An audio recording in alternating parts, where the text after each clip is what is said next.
2. Efectivamente, las leyes que todo el mundo le atribuye a Benito Juárez no fueron todas elaboradas por él, sino por un grupo de liberales convencidos de la necesidad de la reforma social. Las leyes con mayor trascendencia que nos legaron fueron la Ley Juárez. Esta suprimió los tribunales especiales, evadiendo los acostumbrados derechos de los militares y religiosos. Ley Lerdo, Ley de nacionalización de los bienes eclesiásticos, Ley del matrimonio civil, Ley de creación del registro civil y la Ley sobre libertad de cultos.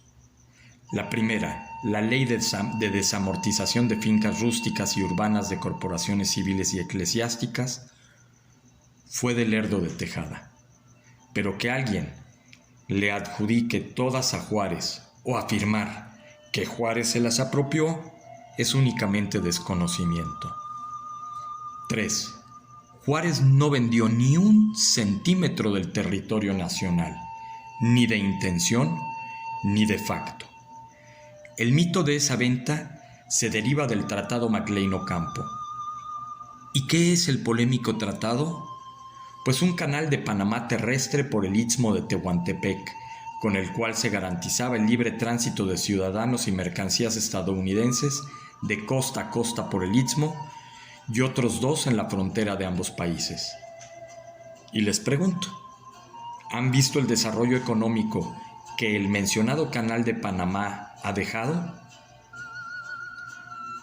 Se garantizaba su paso y su seguridad de estas mercancías y ciudadanos norteamericanos sin ningún tipo de peaje ni impuesto. Y lo peligroso es que aunque México era quien debía suministrar la seguridad armada de la zona, había un artículo en el tratado que decía que si México no podía garantizar la seguridad, los Estados Unidos lo harían retirándose después del percance que se diera. El 22 de febrero de 1859, William B. Churchill recomendó de forma confidencial a James Buchanan que en el tratado se incluyera una cláusula para lograr la cesión de Baja California a los Estados Unidos. Sin embargo, el gobierno de Juárez rechazó rotundamente la propuesta y en la versión final del tratado firmado por McLean y Ocampo no se vendía absolutamente ninguna porción del territorio. De hecho, McLean comentó que tanto Juárez como Ocampo se negaron siempre rotundamente a vender una pulgada del territorio mexicano. Fernández MacGregor, un detractor de Juárez, omite mencionar que Buchanan ya había solicitado antes autorización al Congreso para intervenir militarmente en México, por lo que el argumento de los defensores de Juárez en cuanto a que era preferible firmar el tratado a la intervención armada de Estados Unidos tiene bastante fundamento. Claro que lo que Juárez y Ocampo querían era una alianza con Estados Unidos y de ninguna manera convertir a México en un protectorado norteamericano. Ahora, conociendo la voracidad de los Estados Unidos, probablemente hubieran armado algún casus belli para tener un pretexto de invadir. Sin embargo, hay un detalle importantísimo. Se estaba llevando a cabo una guerra cruenta en la que la supervivencia misma de la República estaba en juego. Después del autogolpe de Estado de Ignacio Comonfort, en acuerdo con Félix María Zuluaga, desconociendo el Congreso y sus leyes, que el mismo Comonfort ayudó a conformar. En ningún momento usó el gobierno federal mercenarios estadounidenses. De hecho, los Estados Unidos estaban inmersos en sus propios conflictos, y por ello, ni siquiera ratificaron el Tratado McLean-Ocampo, aunque se tuvo el apoyo de un buque de guerra norteamericano en el sitio de Veracruz, con lo que la flota conservadora fue vencida. 4.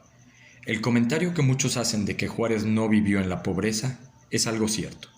Llegó a tener hasta 4 casas, 3 de ellas en buenas zonas de la Ciudad de México y una en Oaxaca.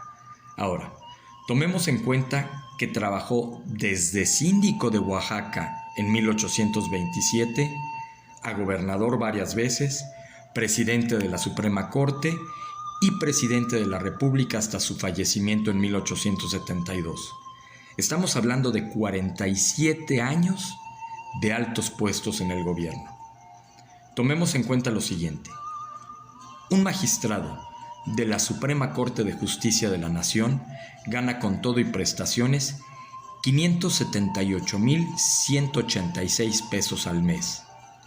El afortunadamente exgobernador de San Luis Potosí, Fernando Toranzo, ganaba 165,183 pesos mensuales sin incluir prestaciones.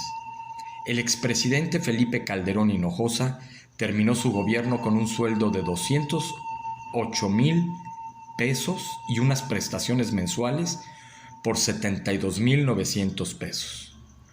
281,400 pesos en total. Cada año, el expresidente recibió 2.5 millones de pesos de sueldo base y 874,000 pesos en prestaciones, lo que elevó sus ingresos a 3.4 millones de pesos. ¿Cuántas casas se podrán comprar con estos sueldos por 47 años de trabajo? Juárez jamás mencionó vivir en la pobreza.